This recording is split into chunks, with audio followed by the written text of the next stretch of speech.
জামাত এবং এনসিপি কি এই জাতীয় সংসদে তাদের যে সদস্যপদ রয়েছে সেখান থেকে তারা পদত্যাগ করবেন কিনা? পরিস্থিতি যেভাবে এগোচ্ছে এই সম্ভাবনা উড়িয়ে দেয়া যায় না। তারা পদত্যাগ করতে পারেন। আজকের এই সময়টিতে এটি পিলে চমকানো খবর বটে। আর যদি তারা পদত্যাগ করেন, কোনো অবস্থাতে বিএনপি সরকার ক্ষমতায় থাকতে পারবে না। They have to leave. এবং এই বিষয়টা জামাত এনসিপি খুব ভালো করে জানে।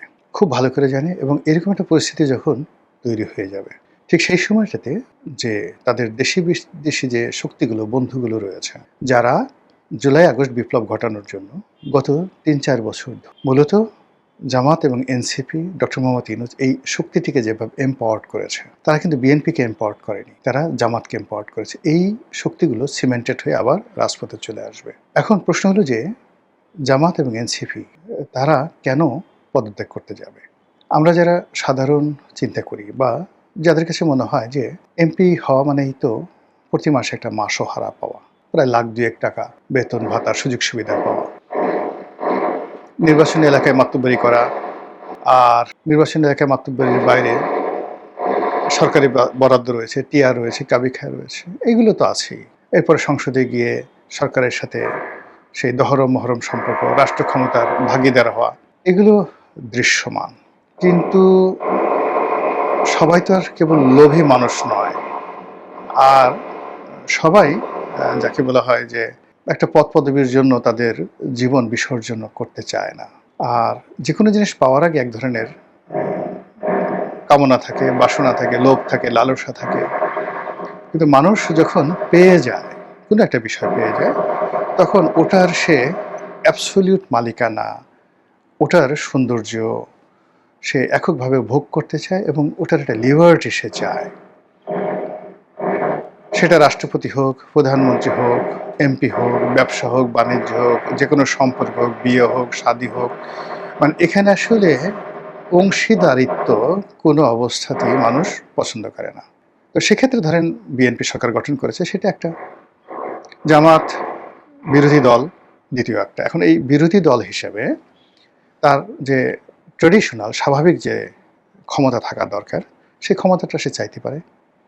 আর জুলাই আগস্টের মূল উদ্যোক্তা রূপে আন্দোলনের মাস্টার মাইন্ড এবং শক্তি বা ফোর্স হিসেবে, ইনভেস্টর হিসেবে, তারপরে মাঠে ময়দানের ডাইরেক্ট সোলজার হিসেবে এনসিপি এবং জামাত এখানে কিছুটা প্রিভিলেজ তারা পেতে পারে, চাইতে পারে, বা বিএনপির সঙ্গে নির্বাচন পূর্ব সময় তাদের যে সমঝোতাগুলো হয়েছে সেই সমঝোতাগুলো তারা মানে বাস্তবায়ন করার জন্য বিএনপিকে চাপ প্রয়োগ করবে, বিএনপির কাছে সেটা আশা করবে, এটাই স্বাভাবিক। কিন্তু বিএনপি ক্ষমতায় আসার পর গত 4 মাসে বা 5 মাসে শুধু আনাকুম জানাকুম, মানে এখানে লোক দেখানো, তারপরে সার্কাস্টিক, ম্যাজিক্যাল মানে জাদুকরি, এই বিষয়গুলো বেশি হয়েছে।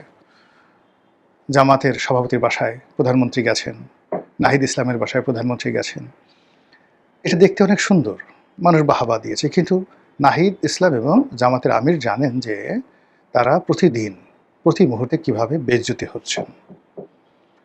উপরে উপরে আপনার মলম লাগিয়ে দিচ্ছে, পিছন দিক থেকে আপনাকে আচ্ছা মতো চাকু মেরে দিচ্ছে। এরকম ঘটনা অহরহ ঘটছে। প্রধানমন্ত্রী তিনি আগে দেখা হলে আগে জামাতের সভাপতিকে সালাম দিচ্ছেন, কিন্তু প্রধানমন্ত্রীর যারা জুতো টানেন তারা বলছেন ওটার নাম সুম্মা শফিক, শালাকে ধরো, শালা একটা ভণ্ড, এরকম কথাবার্তা। তখন এটা আসলে মিলে না। প্রধানমন্ত্রী দেখা গেল যে নাহিদ ইসলামকে ওয়াজ তদবির করছে, আর দেখা গেল যে ছাত্রদলের, যুবদলের যারা নেতা রয়েছেন, যাদের সঙ্গে প্রধানমন্ত্রী ভালো সম্পর্ক, তারা অকথ্য ভাষায় নাহিদকে, নাহিদের বাপকে তুলে গালাগাল করছে, বাপমা তুলে গালাগাল করছে। ফলে এই জিনিসগুলো কন্ট্রাস্ট অ্যান্ড কন্ট্রাডিক্ট তৈরি করছে এবং এর ফলে মানসিকভাবে জামাত এবং এনসিপি ভেঙে পড়েছে। নাম্বার 1। নাম্বার 2 হলো তাদের মধ্যে একটা নিদারুণ আতঙ্ক তৈরি হয়েছে। 1 নম্বর আতঙ্ক হলো যে যদি কখনো গণেশ পরিবর্তন হয়, আওয়ামী লীগ, এখানে আমি একটা জিনিস বলে রাখি, যে যাই বলুক না কেন, আমি প্রথম দিন থেকে বলছি আগামী 20 বছরের মধ্যে যে কোনো ফর্মে আওয়ামী লীগ ফিরে আসাটা এটি অসম্ভব একটা বিষয়। শেখ হাসিনা আসতে চাচ্ছেন, তিনি আসবেন বা আসতে পারেন, ওই পর্যন্তই আসবেন, একদিনে জমায়েত হবে, 2 দিন জমায়েত হবে, এরপর আপনি আর কাউকে খুঁজে পাবেন না, দেন তাকে জেলে যেতে হবে। এর আগে ধরেন শেখ হাসিনা যেভাবে জনপ্রিয়, খালেদা জিয়া তেমন জনপ্রিয় ছিল। তাকে যেদিন জেলে নেওয়া হলো, কি হয়েছে বলেন? গোলাম আজম সাহেবকে জেলে নেওয়া হয়েছে, কি হয়েছে? সাঈদী সাহেবকে জেলে সে পচে গলে মরে গেছে। তার লাশটা ঠিকমতো দাফন করতে দেওয়া হয়নি। তার কবরের সামনে গিয়ে মানে কেউ গিয়ে সেই কবর জিয়ারত করবে সেই সুযোগটা দেওয়া হয় না। সালাউদ্দিন কাদের চৌধুরীর কবর তছনছ করে দেওয়া হয়েছে গিয়ে। কি করতে পেরেছে? কিচ্ছু হয়নি এগুলো।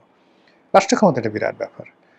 তো যেটা হবে সেটা হলো এই অন্তর্দ্বন্দ্ব অন্তর্কলহের কারণে তৃতীয় কোনো পক্ষ ক্ষমতায় চলে আসবে। সেটা মিশরের সিসির মতো হতে পারে, কিংবা পাকিস্তানের পারভেজ মোশাররফ হতে পারে, কিংবা আসিম মুনিরের মতো হতে পারে, কিংবা ধরুন এখন অপ্রত্যাশিতভাবে ইমরান খান চলে যাওয়ার পরে যেভাবে সেই নওয়াজ শরীফের ভাই শেহবাজ শরীফ এলেন এবং পাকিস্তান পিপলস পার্টির সমর্থন নিয়ে ক্ষমতা দখল করলেন, এটা মানে কোনো রাজনৈতিক ডিকশনারিতে পড়ে না। এক্ষেত্রে বাংলাদেশে ধরেন কোনো কারণে যদি এরকমভাবে একটা সরকার চলে আসে যে কমিউনিস্ট পার্টির নেতৃবৃন্দকে সরকার গঠন করতে বলা হলো, অথবা ধরুন সেই কমিউনিস্ট পার্টির বাইরে গিয়ে দেখা গেল যে অন্য যে কোনো একজন রাজনৈতিক ব্যক্তিত্ব, ধরুন ডক্টর রেহমান সোবহান, হোসেন জিল্লুর রহমান, এখনও যে সমস্ত লোকজন আছে এরকম যারা সমাজে পিছন থেকে তৃতীয় পক্ষ চতুর্থ পক্ষ তাদেরকে শক্তি যোগালো, আর সামনে 20 থেকে 25 জন যে দেশের বরেণ্য ব্যক্তি তাদেরকে এনে একটা সরকার ফর্ম করা হলো। এই যে একটা পরিবর্তন হয়ে যাবে বা হয়ে যেতে পারে যদি এই জামাত এনসিপি পার্লামেন্ট থেকে পদত্যাগ করে, অথবা জামাত এনসিপির সঙ্গে বিএনপি সম্পর্কটা চরম আকার ধারণ করে, তখন এরকম একটা ঘটনা ঘটবে। সেখানে আওয়ামী লীগের লোক মাঠে শক্তিমত্তা দেখাবে, তারা মানে এখানে মানে গুটির চাল চালবে, যত রকম অনার সৃষ্টি তৈরি করবে, কিন্তু মূলধারা রাজনীতিতে তাদেরকে ফিরে আসতে আরও বহু বছর অপেক্ষা করতে হবে। তো যেটা বলছিলাম যে পরিস্থিতি কতটা ভয়াবহ, এবং জামাত এনসিপি অনেক যারা সাধারণ মানুষ তারা হয়তো বলতে পারেন যে না এটা হবে না, এটা অসম্ভব ব্যাপার, এই পদ পাওয়া এতকাল পরে তারা পেয়েছে, এটিকে সহজে ছাড়া যায়? কিন্তু বোঝার চেষ্টা করুন, জামাত 1986 সনে যখন এরশাদের পার্লামেন্টে তাদের সদস্য সংখ্যা ছিল সম্ভবত 10 জন, এই 10 জন এমপি তারা পেয়েছিল কত বছর পরে? বহু বছর পরে। তারা 1971 সনের যে অন্তর্বর্তীকালীন সরকার ছিল, মিলিটারি সরকার ছিল, সেই সরকারে তাদের 2 জন মন্ত্রী ছিল। তাহলে সেক্ষেত্রে 1971 সনে তারা রাষ্ট্র ক্ষমতা ছিল। মানে যেভাবে তারা ডক্টর ইউনূসের জমানাতে রাষ্ট্রীয় ক্ষমতা ছিল, তেমনি 71-এ কিন্তু রাষ্ট্র ক্ষমতা ছিল। তাহলে 71-এ মুক্তিযুদ্ধের পরাজয়ের 17 বছর পরে বা 16 বছর পরে তারা আবার সংসদে এলো, 10টা সিট পেল। কিন্তু এরশাদ সাহেব তাদের সঙ্গে কথা রাখলেন না, ফলে বিএনপি ওখানে আগেই যায় না নির্বাচনে, তখন আওয়ামী লীগ এবং জামাত সেই পার্লামেন্ট থেকে পদত্যাগ করল। এরপর এরশাদ একটা গৃহপালিত বিরোধী দল বানিয়ে আসম আব্দুর রফের মাধ্যমে সেই 86-র নির্বাচনের পরে, যেটা 88 নির্বাচন, 6 পার্লামেন্ট ইলেকশন করলো, আর ওরা পদত্যাগ করলো ফিফথ পার্লামেন্টে বোধ হয়। এই গেল 86 সনে। আবার ধরুন সেই 91-এর পার্লামেন্টে, 1991-এর পার্লামেন্টে তারা আবার পদত্যাগ করলো। আওয়ামী লীগের সাথে মিলে তত্ত্বাবধায়ক সরকারের দাবিতে তারা আবার পদত্যাগ করলো। ফলে এই স্বাধীন বাংলাদেশে দুইবার পার্লামেন্ট থেকে পদত্যাগ করার যে নজির, এটা জামাতের আছে, এটা বিএনপির আছে।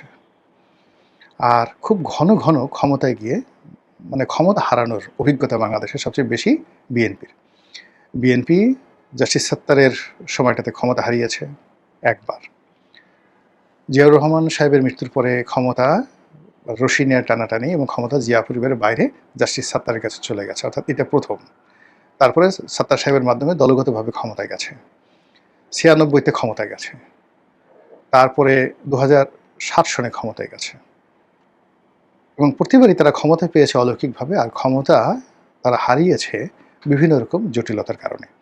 ফলে তারেক রহমান সাহেব যদি এই যে ক্ষমতা পেয়েছেন, তিনি ট্র্যাডিশনালি যেভাবে সাত্তার সাহেব ক্ষমতা পেয়েছেন, যেভাবে তার বাবা পেয়েছেন, যেভাবে 91-তে তার মা পেয়েছিলেন, যেভাবে অপ্রত্যাশিতভাবে 2001 সনে তারা ক্ষমতা পেয়েছিলেন, এইভাবেও ঠিক অপ্রত্যাশিতভাবে অনেকটা মানে ম্যাজিক্যালি এই বছর বিএনপি যে ক্ষমতা লাভ করেছে, বিশেষ করে তারেক রহমান সাহেব, তো সেটা যদি আবার সেই অতীতের মতো যেভাবে ক্ষমতা পেয়েছে, আবার অতীতের মতো যদি সে ক্ষমতাচ্যুত হয়, এটা অস্বাভাবিক কিছু না। এর কারণ হলো ঘুরে ফিরে শনি একই জায়গাতে আসে।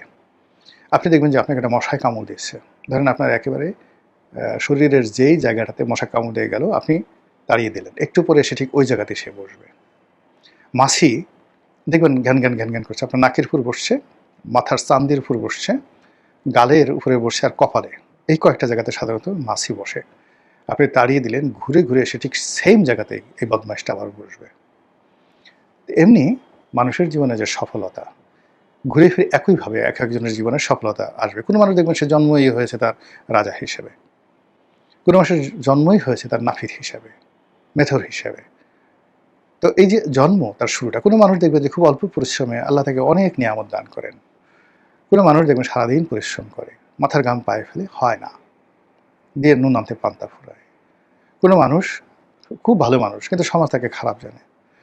কোনো মানুষ খুব খারাপ মানুষ কিন্তু সমাজ তাকে ভালো জানে। এটা হয়। তো সেক্ষেত্রে হয় কি, প্রত্যেকটা মানুষের একটা ঠিকুজি থাকে, প্রত্যেকটা দলের একটা ঠিকুজি থাকে, প্রত্যেকটা দেশের একটা ঠিকুজি থাকে। বাংলাদেশের ভবিষ্যৎ কী হবে, মক্কা মদিনার ভবিষ্যৎ কী হবে, এটা গত ৮-১০ হাজার বছরে যেভাবে হয়েছে, সবচেয়ে ভালো যেভাবে হয়েছে আমরা সেরকম ভালো হতে পারবো, আর সবচেয়ে খারাপ যে অবস্থায় গেছে আমরা সেই রকমই হতে পারি, এর বাইরে যাবো না। ওটা আমাদের একটা ঠিকুজি। তদ্রূপ বিএনপির যে ভালো দিকগুলো, মানে তারা কখন ক্ষমতা আসে, কখন ভালো করে, কিভাবে ভালো করে, সেগুলো অতীতে যেভাবে করেছে এবারও একইভাবে হবে। আবার বিএনপির পতন অতীতে যেভাবে হয়েছে একইভাবে হবে। দেখেন, জামাতের, আওয়ামী লীগের পতন শুরুটা যেভাবে হয়েছে, পতনটা সেভাবে হয়েছে, এবং সেই আগস্ট মাসে ঘুরে ফিরে তাদের জীবনে এই দুর্ভোগ দুর্দশা আসতে থাকে।